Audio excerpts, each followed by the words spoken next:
నేను మాత్రము నా నీతి వలన నీ దివ్య ముఖమును దర్శింతును. నేను మేల్కొనినప్పుడు నీ దివ్య రూపమును గాంచి సంతృప్తి చెందుదును. పితా పుత్ర పవిత్ర ఆత్మ నామమునా మన ప్రభువైన యేసుక్రీస్తు కృపా, సర్వేశ్వరుని ప్రేమ, పవిత్ర ఆత్మ సహవాసము మీ అందరితో ఉండునుగాక.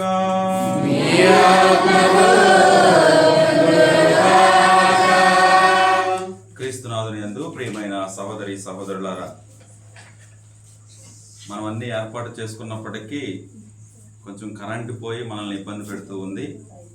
ఎక్కడైతే దేవుని ఆరాధన జరుగుతుందో, ఎక్కడైతే దేవుని సాన్నిధ్యం ఉంటుందో, ఎక్కడైతే దేవుడు స్తుతింపబడతాడో అక్కడ ఇలాంటి సైతాను శోధనలు కూడా వెంటాడుతూనే ఉంటాయి.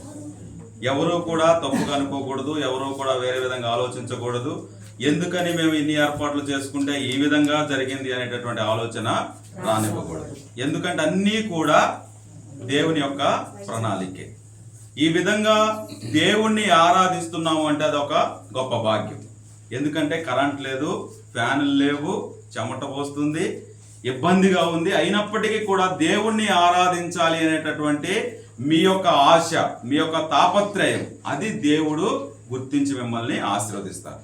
కాబట్టి దేవుని సాన్నిధ్యం ఉన్న చోట సైతాను యొక్క శక్తి పనిచేయటం కూడా జరుగుతూ ఉంటుంది. సంఘాన్ని డిస్టర్బ్ చేయాలని, ప్రార్థన చేసుకునే వారిని చేసుకోనీయకుండా ఉండాలని, దేవునికి దగ్గరగా అయ్యేవారిని దేవుని దగ్గరగా రానివ్వకూడదని చెప్పి సాతానుడు కూడా తన యొక్క ప్రయత్నాన్ని తాను చేస్తూ ఉంటాడు.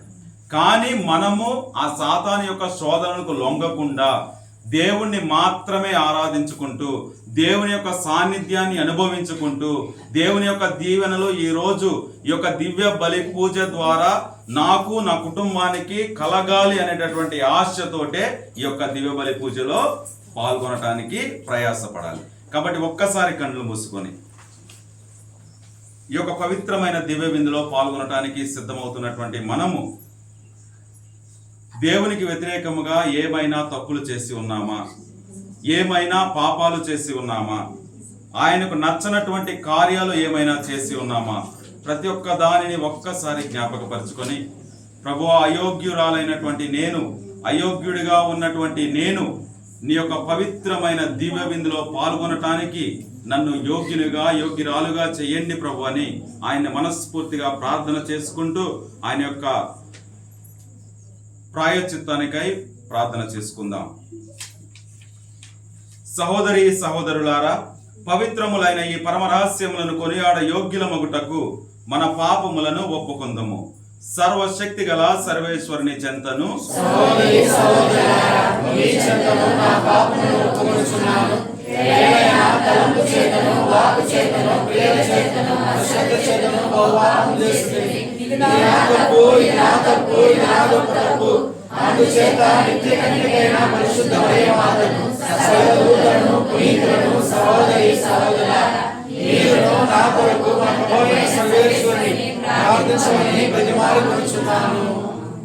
సర్వశక్తి గల సర్వేశ్వరుడు మనకు దయ చూపి మన పాపములను మన్నించి మనలను నిత్య జీవితమునకు చేర్చునుగాక. ప్రభువా దయ చూపుము, క్రీస్తువా దయ చూపుము, ప్రభువా దయ చూపుము. లోకమందున్న దేవా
సన్మార్గము నుండి వైదొలిగి పెడత్రోవ పట్టు వారికి తిరిగి సన్మార్గంలో ప్రవేశించున్నట్లు నీవు ఎల్లప్పుడూ వారిపై నీ సత్య వెలుగును ప్రకాశింపజేయుచున్నావు.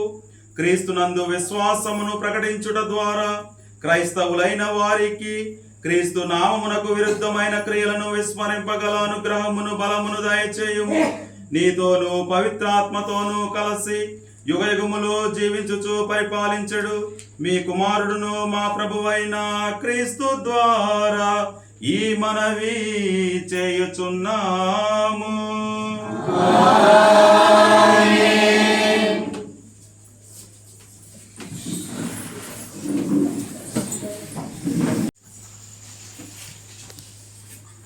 మాన భూమిని తడిపి ఫలవంతము చేయుచున్నది.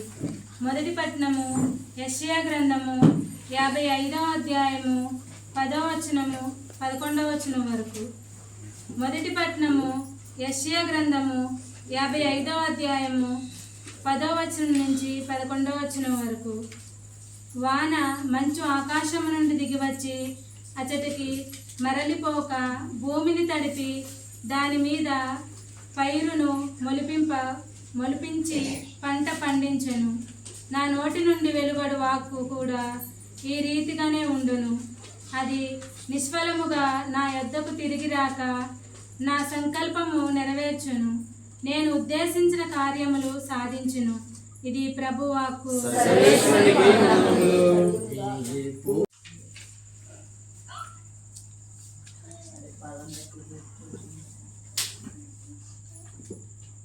దేవుడు తన పుత్రులను తెలియజేయుటకై సృష్టంతయు అతనితో ఎదురు చూచుచున్నది. రెండవ పట్టణము పునీత పౌలు గారు రోమా పౌరులకు రాసిన లేఖ 8వ అధ్యాయము 18వ వచనం నుంచి 23వ వచనం వరకు. రోమా పౌరులకు రాసిన లేఖ 8వ అధ్యాయము 18వ వచనం నుంచి 23వ వచనం వరకు. సహోదరులారా, ఇప్పుడు మనం పడుచున్న కష్టములు మనకు ప్రత్యక్షము చేయబడినున్న మహిమతో ఎంత మాత్రమును పోల్చదగినవి కావు. దేవుడు తన పుత్రులను తెలియజేయుటకై సృష్టంతయు అతనితో ఎదురు చూచుచున్నది. సృష్టి నాశనమునకు లోనైనది, అది దాని సంకల్పముచే అట్లు జరగలేదు. దైవ సంకల్పం చేతనే నిరీక్షణ యందు అట్లయినది. ఏలైనా ఒకనాడు సృష్టియే వినాశ దాస్యము నుండి విడిపింపబడి దేవుని పుత్రుల మహిమోక్షేతమైన స్వాతంత్ర్యమునందు పాలు పంచుకొనును. ఏలైనా ఇప్పటి వరకును సృష్టంతయు ప్రసవ వేదన వంటి బాధతో మూలుగుచున్నదని మనకు తెలియను. కానీ సృష్టి మాత్రమే కాదు, ఆత్మను తొలిపలకముగా పొందిన మనము కూడా దేవుని దత్తపుత్రత్వమును అనగా మన శరీరం యొక్క విముక్తిని పొందుటకు ఎదురు చూచుచు మనలో మనము మూలుగుచున్నాము. ఇది ప్రభువు వాక్కు.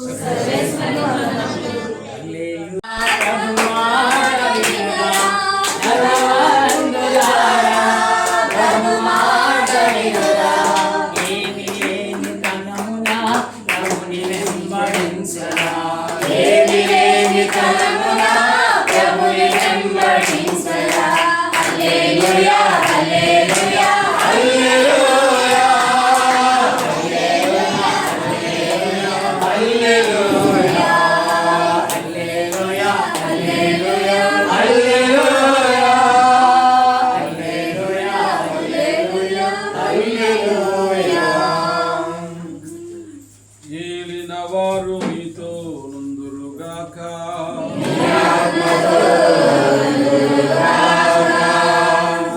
పునీత మత్తయి గారు రాసిన పవిత్ర సువిశేషంలోని భాగము.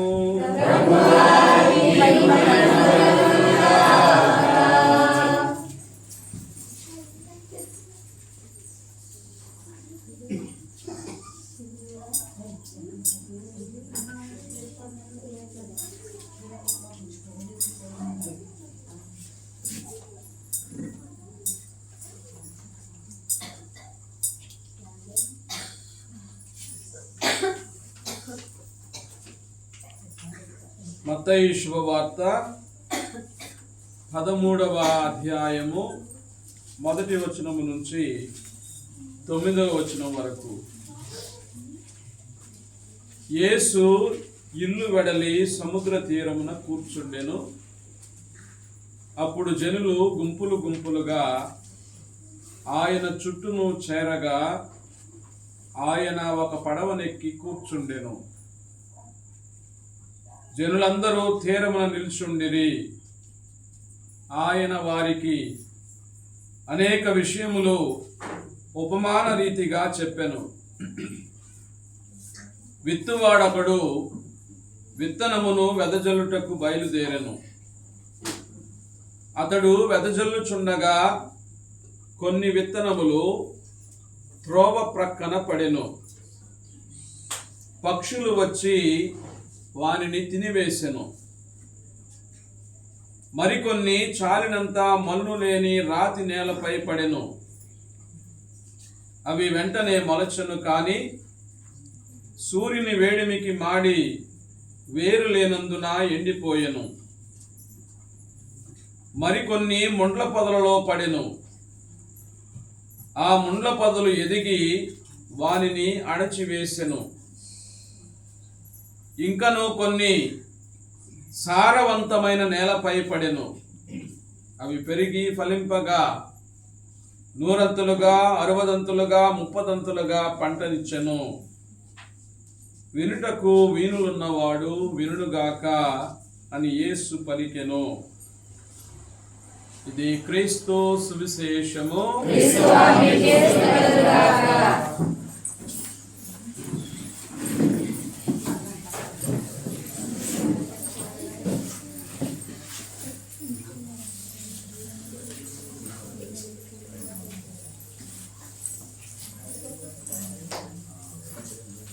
హల్లెలూయా హల్లెలూయా హల్లెలూయా హల్లెలూయా హల్లెలూయా. దీపాలన్నీ నాకే ఉన్నాయి, మీరెవరు కనిపించట్లేదు నాకు. ఒకరోజు ఒక గురువును ఆయన యొక్క శిష్యులు అడవిలో ప్రయాణమై వెళుతూ ఉన్నారు. అలా కొంచెం దూరం వెళ్ళిన తర్వాత గురువు గారికి దాహం వేసింది. అప్పుడు శిష్యులతో చెప్తూ ఉన్నారు, ఇదిగో మనం ఒక కొలను దాటుకొని వచ్చాము, అక్కడికి వెళ్ళి ఒక గ్లాసు మంచినీళ్ళు పట్టుకురా అని చెప్పారు. అంటే వాళ్ళన్ని సామాను బ్యాగ్లో పెట్టుకొని వెళ్తూ ఉన్నారు. నీ దగ్గర గ్లాస్ ఉంది కదా, ఆ గ్లాసులో ఒక గ్లాసుడు నీరు పట్టుకొనిరా అని చెప్పారు. వెంటనే శిష్యుడు పరుగున వెళ్ళిపోయి ఆ కొలం దగ్గరికి వెళ్ళి అందులో ముంచి ఒక గ్లాసు నీరు తీసుకొని గురువుగారి దగ్గరకు వచ్చాడు. గురువుగారు వెంటనే దాన్ని చూసి పడబోసేశారు. శిష్యుడికి ఏం అర్థం కాల. అరే, ఇంత దూరం నేను పరిగెత్తుకొని వెళ్ళి మంచినీళ్ళు తీసుకొచ్చానే, గురువుగారు తాగుతారు అనుకున్నాను, తాగకుండా పాడబోసేశారేంటని ఆలోచించడం మొదలుపెట్టాడు. మళ్ళీ గురువు గారితో పాటు ఇంకా అడగలేక ఆయనతో పాటే నడుచుకుంటూ వెళుతూ ఉన్నాడు. ఇంకా కొంచెం దూరం వెళ్ళిన తర్వాత మళ్ళీ గురువు గారు చెప్పారు, వెళ్ళి ఇంకో గ్లాస్ నీళ్లు పట్టుకురాని. మళ్ళీ శిష్యుడు అదే దూరం పరిగెత్తుకొని వెళ్ళి నీళ్లు తీసుకొని వచ్చాడు. మళ్ళీ గురువు గారు ఆ నీటిని చూసి మళ్ళీ పాడబోసేశారు. మళ్ళీ మూడవసారి ఇంకొంచెం ముందుకెళ్ళిన తర్వాత మళ్ళీ ఒకసారి నీళ్ళని తీసుకురని చెప్పారు. మళ్ళీ శిష్యుడు పరిగెత్తుకొని వెళ్ళి ఆ కొలను దగ్గరికి వెళ్ళి ఆ గ్లాసులో నీరు ముంచుకొని వచ్చి గురువు గారికి ఇచ్చారు. అప్పుడు గురువు గారు ఆ నీరుని తాగారు. అప్పుడు శిష్యుడికి డౌట్ వచ్చింది. ఎందుకని గురువు గారు, నేను ఇప్పటికీ 3 సార్లు తీసుకుని వచ్చాను, మొదటిసారి తీసుకొచ్చినప్పుడు పారబోసారు, రెండవసారి తీసుకొచ్చినప్పుడు పారబోసారు, మూడవసారి తీసుకొచ్చినప్పుడు ఎందుకు తాగారు అని అడిగాడు. వెంటనే గురువు గారు ఈ విధంగా సమాధానం చెప్పారు. మొదటిసారి నువ్వు తీసుకొచ్చినప్పుడు నీళ్లు బురదగా ఉన్నవి, రెండవసారి నువ్వు తీసుకొచ్చినప్పుడు నీళ్లు బురదగా ఉన్నవి, మూడవసారి నువ్వు తీసుకొచ్చినప్పుడు నీళ్లు నిర్మలముగా ఉన్నవి. ఎందుకంటే నువ్వు మొదటిసారి 2 సార్లు తీసుకొచ్చినప్పుడు ఆ నీటిని ఎవరో కెలికేశారు. అక్కడ ఏ జంతువో ఏదో పడి ఆ నీళ్ళంతా కూడా డిస్టర్బ్ అయ్యి ఆ బురద అనేది పైకినే ఉంది, కాబట్టి ఆ గ్లాస్లో నీళ్లు నేను తాగలేకపోయాను. అదే కొద్ది సమయం అయిన తర్వాత దానిలో ఉన్నటువంటి hallelujah hallelujah hallelujah praise the lord praise the lord praise the lord. మూడవసారి నువ్వు తీసుకొచ్చినప్పుడు ఏం జరిగిందంటే ఆ యొక్క నీటిలో ఉన్నటువంటి ఆ బురదంతా కూడా కిందకి వెళ్ళిపోయి నీళ్లు నిర్మలముగా ఉన్నాయి, కాబట్టి తాగటానికి అవి ఉపయోగపడ్డాయి అని చెప్పారు. మన యొక్క విశ్వాస జీవితంలో కూడా మన యొక్క విశ్వాసాన్ని ఎన్నో రకములైనటువంటి కానీ వ్యక్తులు కానీ మనం విన్న విషయాలు కానీ విశ్వాసాన్ని ఏ విధంగా ఆ బురద నీళ్ళు ఎవరో వచ్చి కెలికితే మంచినీళ్ళు బురద నీళ్ళు అయ్యాయో అదే విధంగా మన విశ్వాసము కూడా బురదగా అనుసరించడానికి లేనిదిగా, అనుసరించడానికి కష్టముగా, అయ్యో వాళ్ళు అలా చెప్పారు కదా, వీళ్ళు ఇలా చెప్పారు కదా, ఉన్నారు కదా అనేటటువంటి ఆ యొక్క అల్లకల్లోలంగా ఉన్నటువంటి నీళ్లు లాగానే ఉంటూ ఉంటుంది. అదే కొద్దిసేపు ఆగితే ఆ నీళ్ళంతా, ఆ బురదంతా కిందకు వచ్చేసిన తర్వాత మళ్ళీ ఆ యొక్క కొలను మంచినీరుగా మారుతూ ఉంటుంది. ఈరోజు సువిశేషంలో మనం చూసింది అదే. దేవుని యొక్క వాక్యం అనేటటువంటి విత్తనము వేరు వేరు ప్రదేశాల్లో పడుతూ ఉంది. మీరు చాలాసార్లు ఈ యొక్క సువిశేషాన్ని వినే ఉంటారు. దాని కిందే దాని యొక్క ఉద్దేశాన్ని కూడా క్రీస్తు భగవానుడు శిష్యులకు వివరిస్తారు. మీరు దాని తరువాత భాగం చదువుకుంటే అదంతా ఉంటుంది. మళ్ళీ ఏది ఈ వాక్యము, ఎవరు విత్తువాడు, ఏది ఈ భూమి, ఎక్కడ పడుతుంది అనేటటువంటి విషయాలను క్రీస్తు భగవానుడు మళ్ళీ శిష్యులకు రహస్యముగా వివరిస్తారు. ఇది చెప్పిన తరువాత శిష్యులు క్రీస్తు భగవాను దగ్గరికి వెళ్ళి, అయ్యా మీరు ఈ విధంగా చెప్పారు కదా, దీని యొక్క అర్థం ఏంటి, మాకు అర్థం కాలేదు అని అడుగుతారు. అప్పుడు క్రీస్తు భగవానుడు వాళ్ళకి దానిని రహస్యముగా మళ్ళీ మొత్తం వివరించి చెప్తారు. ఎవరు ఈ విత్తువాడు? యేసు ప్రభువా. ఎవరు విత్తువాడు? దేవుడు. దేవుడు. ఏంటి ఆ విత్తనాలు? దేవుని వాక్యము. మనం విన్నదే కదా. ఎప్పుడు ఎక్కడెక్కడ పడ్డాయి? త్రోవ పక్కన పడ్డాయి, రాతి నేలపై పడ్డాయి, ముళ్ళ పొదలో పడ్డాయి, సారవంతమైన నేలపై పడ్డాయి. ఎక్కడుంది ఈ నేల? మన ఊరు అవతల, మీ ఊరు మధ్యలోనా? మరి ఈ గింజలు తీసుకెళ్ళి ఎక్కడుంది ఈ నేల? ఎక్కడ చల్లాడు ఆయన? ఎక్కడ చల్లాడు? మన హృదయం అనేటటువంటి నేల పైన. హల్లెలూయా, హల్లెలూయా, హల్లెలూయా. నీ హృదయము అనేటటువంటి నేల పైన. నీ హృదయము అనేటటువంటి నేల ఏ విధంగా ఉందంటే, ఒక్కొక్కసారి రోడ్డులాగుంది, ఒక్కొక్కసారి ఏ విధంగా ఉంది? రాతిలాగుంది, ఒక్కొక్కసారి ముళ్ళ పొదల్లా ఉంది, ఒక్కొక్కసారి సారవంతముగా ఉంటుంది. అంటే వాళ్ళ యొక్క హృదయం అనేటటువంటి నేల ఈ విధమైనటువంటి వివిధ రకాలుగా ఉంటూ ఉంది. మరి ఇక్కడ నుంచి వచ్చే వాక్యమైతే ఒక్కటే, అందరూ వినేదైతే ఒకటే, చదివేదైతే ఒకటే, కానీ అది ఫలించే విధానము చాలా తేడాగా ఉంటుంది. అందుకనే కొంతమంది దేవునికి దగ్గరగా జీవిస్తారు, కొంతమందికి ఎంత చెప్పినా చర్చికి వస్తారు కానీ దేవుని మీద విశ్వాసం ఉండదు, దేవుణ్ణి నమ్మరు, నమ్మినట్టు కనిపిస్తారు కానీ వాళ్ళ జీవితంలో దేవుడు చెప్పిన వాక్కు ఒక్కటి కూడా జరగదు. అందుకే క్రీస్తు భగవానుడు చెప్తూ ఉంటాడు కదా, నా గొర్రెలు నా స్వరము వినును, ఎవడైతే నా ఆజ్ఞలు విని పాటిస్తాడో వాడే నా శిష్యుడు. హల్లెలూయా, హల్లెలూయా, హల్లెలూయా. మన ఎంతవరకు వినటం దగ్గరే ఆగిపోతూ ఉంటుంది. మన యొక్క విశ్వాస జీవితము విన్న దగ్గరే ఆగిపోతూ ఉంటుంది. ఎందుకంటే విన్నాము, ఫాదర్ గారు బాగా చెప్పారు, లేదా బాగా చెప్పలేదు అంటే ఫాదర్ గారు చెప్పేటటువంటి వాక్యాన్ని ఒక వస్తువులాగా మన చేతిలో పట్టుకొని బాగా చెప్పారా, బాగా చెప్పలేదా అని ఆలోచించడం మొదలు పెట్టాము. కానీ ఈ వాక్యము వలన నా జీవితానికి ఏమైనా ఉపయోగం ఉందా, విశ్వాసానికి ఏమైనా ఉపయోగం ఉందని ఆలోచించుకునేటటువంటి ఆలోచన విధానము ఈనాడు చాలా కనుమరుగైపోయింది. చూడండి, ఎంతవరకు మంచి పాటలు పాడి మిమ్మల్ని గంతులేపించి, లేదా గట్టిగా చప్పట్లు కొట్టించి, లేదా చక్కగా ఊపేస్తే ఆ రోజు ప్రార్థన బాగా జరిగినట్టు.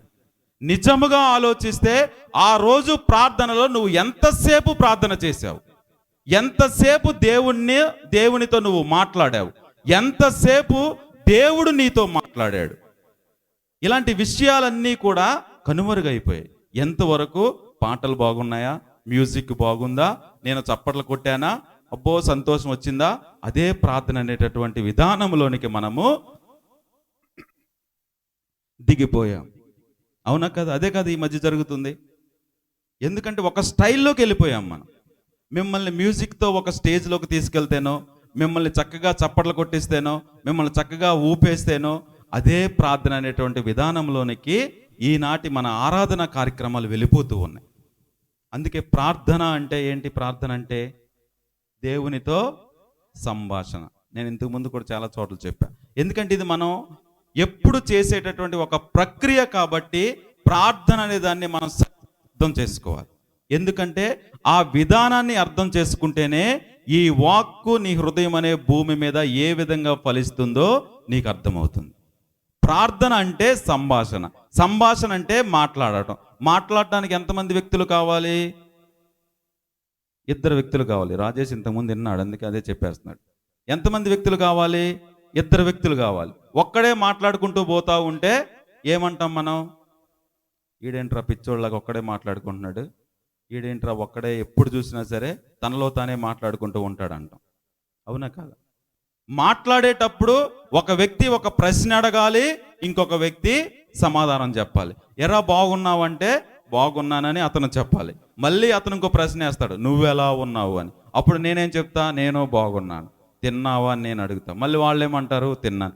ఆ విధముగా సంభాషణ కొనసాగుతూ ఉంటుంది. మన ప్రార్థన సంభాషణ అయినప్పుడు ఎవరెవరు మాట్లాడుకోవాలి? నీవు, దేవుడు. 2 వ్యక్తులు మాట్లాడుకుంటూ ఉన్నప్పుడు నువ్వు దేవుడితో మాట్లాడాలి, దేవుడు నీకు సమాధానం చెప్పాలి. మన ప్రార్థన ఎక్కడ ఆగిపోతుంది అంటే నువ్వు మాట్లాడే దగ్గరే ప్రార్థన ఆగిపోతూ ఉంటుంది. చూడండి, మీరు ఆలోచన చేసుకోండి. మీ ప్రార్థనా విధానాన్ని ఒక్కసారి పరిశీలించుకోండి. మీరు ఎప్పుడు వచ్చినా ప్రార్థనకి మీకున్న బాధలు చెప్పుకుంటారు, మీకున్న కష్టాలు చెప్పుకుంటారు, మీ మనసుకు ఏం తోచిందో అది చెప్పేసేసి అదే ప్రార్థన అనుకొని మళ్ళీ పితాపుత్ర వేసుకొని తిరిగి వెళ్ళిపోతారు. ప్రార్థన పూర్తయిందా? మీరే అన్నారు ప్రార్థన అంటే మాట్లాడటం అని. మన ప్రార్థన ఎలా ఉంది ఇప్పుడు? పిచ్చోళ్ళలాగా ఉంది. హల్లెలూయా, హల్లెలూయా, హల్లెలూయా. ఎంతమంది మాట్లాడుతున్నారు ఇక్కడ? ఒక్కరమే మాట్లాడుతున్నాం. వస్తున్నాము, మాట్లాడుకుంటున్నాము, పిచ్చోళ్ళలాగా ఒక్కరే మోకరించుకుంటున్నాము, ఒక్కరమే కూర్చుంటున్నాము, మాట్లాడుకుంటున్నాము, వెళ్ళిపోతున్నాం. ప్రార్థన అనేది పూర్తి అవ్వలేదు. ప్రార్థన సంభాషణ అయినప్పుడు, ప్రార్థన మాట్లాడుకోవటం అయినప్పుడు నువ్వు మాట్లాడిన తరువాత ఇక్కడ నుంచి నువ్వు మాట్లాడిన వ్యక్తి నీతో ఏం మాట్లాడుతున్నాడో కూడా నువ్వు వినాలి. అది విన్న రోజునే ప్రార్థన పూర్తి అయినట్లు. అందుకే సంభాషణ అంటే మామూలుగా ఒక మాట ఉంటూ ఉంటుంది, ఆలోచనల కూర్పు, మాటల నేర్పు, వినే ఓర్పు. అంటే ప్రార్థన ఎలా చేసుకోవాలని ఆలోచించుకుంటాం మనం ముందే. తర్వాత ఏ విధంగా పలకాలో ఆలోచించుకుంటాం, అది కూడా చక్కగా చెప్తాం. ఒకసారి విశ్వాసుల ప్రార్థన చెప్పమన్నా నేను పొరపాటున నేను ప్రార్థన చేసి, అమ్మ మీలో ఎవరైనా ఉంటే విశ్వాసుల ప్రార్థన చెప్పమంటే ఒక ఆవిడ 20 నిమిషాలు ప్రార్థన చేసింది. ఎక్కడెక్కడి నుంచో పదాలు తీసుకొచ్చి, మాట్లాడే నేర్పు కదా, ఎక్కడెక్కడి నుంచో పదాలు కూర్చి మొత్తం 20 నిమిషాలు ప్రార్థన చేస్తే ఇంకొక ఆమె అందుకుంది వెంటనే, ఏం చేస్తే నేను చేయకూడదా అని. ఆమె ఎంతసేపు చేసింది? ఆమె ఒక 20 నిమిషాలు చేసింది. అంటే ఆలోచనల కూర్పు, మాటల నేర్పు, వినే ఓర్పు. మనదేంటంటే ఫస్ట్ ఆ 2 స్టెప్పుల దగ్గరే మన ప్రార్థన ఆగిపోతుంది. దేవునితో ఈ విధంగా మాట్లాడాలి, దేవునికి ఈరోజు ఈ విధంగా నేను ప్రార్థన చేసుకోవాలని మనం వచ్చేటప్పుడే అనుకుంటూ ఉంటాం. ఒక్కొక్కసారి మనకు కష్టం ఉంటుంది, ఇబ్బంది ఉంటుంది, ఏం చేయాలో తెలియని పరిస్థితులు ఏర్పడతాయి. రేపు తెల్లారితే ఏంటి నా పరిస్థితి అనిపించింది, పిల్లోడు ఉద్యోగం ఉండదు, పెళ్ళి అవ్వదు, పిల్లలు పుట్టరు, ఎన్నో విధాలైనటువంటి సమస్యలతో ఈరోజు నేను ఈ విధంగా ప్రార్థన చేయాలని మీరు అనుకొని ముందే వచ్చి ప్రార్థన చేసుకుంటారు, ముందే ఆలోచన చేసుకుంటారు. వచ్చిన తరువాత చక్కగా ప్రార్థన చేసుకుంటారు. ఏడ్చే వాళ్ళు ఉంటారు, మోకరించే వాళ్ళు ఉంటారు, కూర్చొని ప్రార్థన చేసుకునే వాళ్ళు ఉంటారు, బొక్కబొరలుగా పడుకొని సాష్టాంగ నమస్కారం చేసి ప్రార్థన చేసుకునే వాళ్ళు ఉంటారు. అంటే వాళ్ళ యొక్క బాధ యొక్క తీవ్రతను బట్టి, జీవితం యొక్క తీవ్రతను బట్టి ప్రార్థనా విధానాలు మారిపోతూ ఉంటాయి. ఆ రెండిటి దగ్గరే మన యొక్క ప్రార్థన ఆగిపోతుంది. అందుకనే మనము సారవంతమైన నేలగా ఉండలేకపోతున్నాం. అందుకనే మన జీవితంలో వాక్యము ఫలించట్లేదు. మన జీవితంలో వాక్యము ఏం చెప్తుందో మనకు అర్థం కావట్లేదు. అందుకని క్రైస్తవులు అని మనం చెప్పుకుంటూ ఉంటాము, కానీ నిజంగా మనము క్రైస్తవులము కాదు. మీలో ఎంతమంది క్రైస్తవులు చేతులు ఎత్తండి. మీరందరూ క్రైస్తవులేనా? క్రైస్తవులు అంటే ఎవరు? క్రీస్తుని అనుసరించేవాళ్ళు. క్రీస్తు ప్రభు ఏం చేశారు? ఒక చెంప మీద కొడితే ఇంకో చెంప చూపిమ్మన్నారు. ఎంతమంది చూపించారు? చేతులు ఎత్తండి. వేరే వాళ్ళు తిట్టినప్పుడు ఒక్క మాట కూడా అనకుండా, అసలు వాళ్ళని ఏమీ అనకుండా క్షమించేశాను పో అన్న వాళ్ళు ఎంతమందో చేతులు ఎత్తండి. ఎవరు లేరు కదా, ఎవరు ఉండరు. నీ దగ్గర 2 చొక్కాలు ఉంటే ఇంకో చొక్కా ఇచ్చామన్నారు. మన దగ్గర 10-15 చీరలు ఉంటాయి. ఎంతమంది దానం చేశారు? చేతులు ఎత్తండి. లేరు కదా, చాలా కష్టం. మిమ్మల్ని 1 కిలోమీటర్ నడమంటే ఇంకొక కిలోమీటర్ కూడా నడవండి అని క్రీస్తు భగవానుడు చెప్పాడు. ఎంతమంది అలాగా సాయం చేయటానికి, అంటే నడవటానికి కాదు, వేరే విధంగా కష్టంలో ఉన్న వాళ్ళ దగ్గరికి వెళ్ళి సాయం చేసి వాళ్ళతో నిలబడిన వాళ్ళు ఎంతమంది? చేతులు ఎత్తండి. క్రీస్తు భగవానుడు ఏం చేశాడు? పాపులతోటి వాళ్ళతోటి కూర్చొని వాళ్ళతోటి భోజనం చేసుకుంటూ దైవ మార్గంలోనికి తీసుకొని వచ్చాడు క్షమించి. మీలో ఎంతమంది పాపాత్ములు అయినటువంటి ఏ ఒక్కరినైనా తీసుకొచ్చిన వాళ్ళు ఎవరైనా ఉన్నారా? చేతులు ఎత్తండి. మరి ఇప్పుడు చేయి ఎత్తండి. ఎవరు మీలో ఎంతమంది క్రైస్తవులు? చేతులు ఎత్తండి. ఒక్కరు కూడా లేరు. హల్లెలూయా, హల్లెలూయా, హల్లెలూయా, హల్లెలూయా. చాలా సంతోషం కదా. ఒక్కరు కూడా క్రైస్తవులు లేరు. గాంధీవాదులైతే గాంధీ గారు చెప్పింది వింటూ ఉంటారు. ఇప్పుడు కొత్తగా పవనిజం వచ్చింది, పవన్ కళ్యాణ్ చెప్పింది వాళ్ళు చేస్తూ ఉంటారు, ఎందుకంటే వాళ్ళ మాస్టర్. అదే క్రైస్తవులు అంటే క్రీస్తుని అనుసరించేవాళ్ళు, అంటే క్రీస్తు భగవానుడు చెప్పింది చేసేవాళ్ళు. మరి మనలో ఎంతమంది ఆయన చెప్పింది చేస్తున్నాం? ఆయన చెప్పింది చెయ్యకుండా నువ్వు నేను క్రైస్తవులం అని చెప్పుకుంటే, క్రీస్తు భగవానుడు బైబిల్లో చాలా గట్టి పదాన్నే మనందరి కోసం వాడాడు. ఏం పదం అది? ఏం పదం అది? పరిచయులను చూసి ఒక మాట అంటాడు దేవుడు. ఏ మాట అంటాడు? అబ్బాయి కాదు, సున్నము కొట్టిన సమాధుల్లాగా ఉన్నారు. దాని అర్థం ఏంటి? సమాధుల పైకి చాలా చక్కగా కనిపిస్తాయి, రంగులేసి కనిపిస్తాయి, చక్కగా పాలరాతితో చేసి కనిపిస్తుంది, కానీ లోపల మాత్రము కుళ్ళిపోయిన ఎముకలు, శరీరం అంతం. అదే విధముగా క్రైస్తవులు అని చెప్పుకుంటున్నటువంటి మన జీవితాలు కూడా క్రీస్తు ప్రభువును అనుసరించకుండా, ఆయన చెప్పింది చేయకుండా, ఆయన ఎవరో తెలియనట్లుగా ప్రవర్తించుకుంటూ ఉంటే మనము కూడా ఆ కోవకు చెందిన వాళ్ళమే. ఎందుకంటే పైకి మాత్రము క్రైస్తవులుగా కనిపించుకుంటూ ఉంటాము, లోపల మాత్రము క్రైస్తవత్వమే లేదు. అసలు క్షమించే గుణము లేదు, కోపము తగ్గించుకునే బుద్ధి లేదు, కష్టములో ఉన్న వారి దగ్గరికి వెళ్ళి చూసేటటువంటి ఆలోచన లేదు. ఎంతవరకు క్రైస్తవులని చెప్పుకుంటూ ఉన్నాము కానీ క్రీస్తు భగవానుడు చెప్పింది ఏది కూడా చేసేటటువంటి పరిస్థితిలో మనము. మరి అలాంటప్పుడు ఏ విధముగా మన యొక్క జీవితంలో ఈ సారవంతమైన నేలగా మన హృదయము మారుతుంది? ఎప్పుడు ఆ వాక్యము ఆ సారవంతమైనటువంటి నేల మీద పడి ఈ విధముగా ఫలిస్తుంది, దేవునికి ఇష్టమైనటువంటి ఫలాలను ఇస్తుంది. దయ, జాలి, కరుణ, ప్రేమ, క్షమాపణ, ఇవన్నీ కూడా దేవుని నుండి వచ్చేటటువంటి ఫలాలు. ఆ ఫలాలు ఎప్పుడు నీ జీవితంలో ఫలించేది?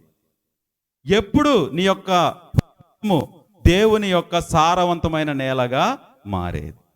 ఆలోచన చేసుకోవాలి. ఎందుకంటే జీవిస్తున్నామంటే జీవిస్తున్నాం అన్నట్లు కాకుండా, అనుసరిస్తున్నామంటే అనుసరిస్తున్నాం అన్నట్లు కాకుండా, దేవుణ్ణి తెలుసుకొని ఆయన చెప్పింది చేసుకుంటూ జీవించడం అనేది ఒక గొప్ప క్రైస్తవ లక్షణం. అందుకని చూడండి, గాంధీ గారు కూడా చరిత్రలో ఒక మాట అంటూ ఉంటారు, నాకు క్రైస్తవులంటే ఇష్టము లేదు కానీ క్రీస్తు భగవానుడు అంటే ఇష్టం. ఎందుకంటే ఆ వ్యక్తి చెప్పిన మాటలు గొప్పవి, ఆయన చూపించినటువంటి దారి గొప్పది, ఆయన నడిచినటువంటి మార్గము అమోఘమైనది. కానీ ఆయన్ని అనుసరిస్తున్నటువంటి ఆయన అనుచరులు చేసేది మాత్రము ఆయనకు అంత విరుద్ధముగా ఉన్నది, ఆయన చేసిన దానికి అంతటికీ కూడా వ్యతిరేకముగా ఉన్నది. అందుకని నాకు క్రీస్తు అంటే ఇష్టము కానీ క్రైస్తవులంటే ఇష్టం లేదు అని అంటూ ఉన్నారు. ఎందుకంటే ఆ వాక్కు నీ హృదయములో ఫలించలేదు. మిగిలిన చోట పడినట్లుగానే ఎక్కడో పడింది, రోడ్డు మీద పడింది, ఏవో వచ్చి ఎత్తుకుపోయి, ఎవరో వచ్చి ఏవో మాయ మాటలు చెప్తారు. చాలా ఇది ఈ మధ్య చాలా సెన్సేషనల్ అయిపోతుంది. కథోలికులు అన్నసరికి చాలామంది వచ్చి చాలా విధాలైనటువంటి మాటలు చెబుతూ ఉన్నారు. నీ యొక్క విశ్వాసాన్ని కన్ఫ్యూజ్ చేసేస్తూ ఉన్నారు. నువ్వు చేసేది తప్పు, నువ్వు ఆచరించేది తప్పు, నువ్వు వెళ్ళే మార్గము తప్పు, నువ్వు అది చేస్తున్నావు ఇది చేస్తున్నావు అని వివిధ రకాలుగా కథోలికులను చెల్లాచెదురు చేస్తూ ఉన్నారు. ఒకసారి తిమోతి గారికి రాసిన 2వ లేఖ 4వ అధ్యాయము 3వ వచనం చదవండి.